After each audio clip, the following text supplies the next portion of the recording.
آزادی را در برین لپارزگاه دهوک سنوردار ده سال 2020 و 2021 دا هجمارک جه چالاکوان و خونیشاندانان به دست هیزن اولهیه لدهوک هاتن دست سر کرن. ده سال 2022 دا هجمارک جوان هاتن آزاد کرن. 5 کس مانه یم به 6 سالان هاتین زندان کرن. چالاکوان و جواک سویل دخوازن سال 2023 لبادینان سقایک بو آزادی را در برین برقرار ببید.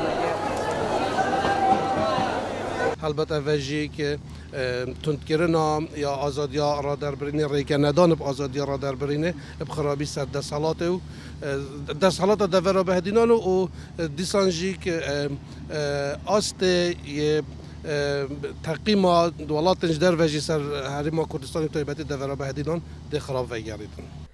یگرتو اسلامی کردستان یک جه حزب هفرک لپارزگاه دهوک دیگل پارتی دموکراتی کردستان دیتنا خو بو آزادی را در برین ددن خویا کرن.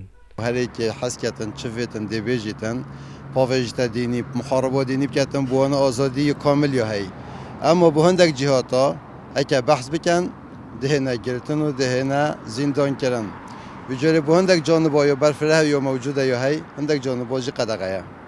خالد احمد کارگر لقی که پارتی دموکراتی کردستان لدهوک دیتنک دی هیا بو آزادی را در برینه و برگیری جه دستالاتا دهوک دکت.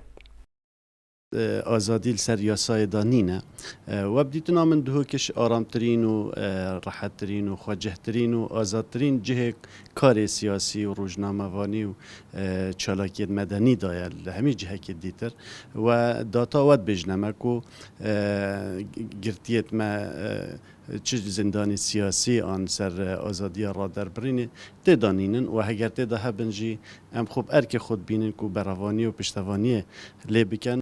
ریکخستین جواک سویل و چالاکوان گلک جاران به فرمی داخواز خونیشاندانین آشتیانه لدهوک دکن لیره بوان نهاتیه دان هر وقت هنک جه چالاکوانا ددن دیار کرن. سلام بالایی دنگ امریکا دهوک.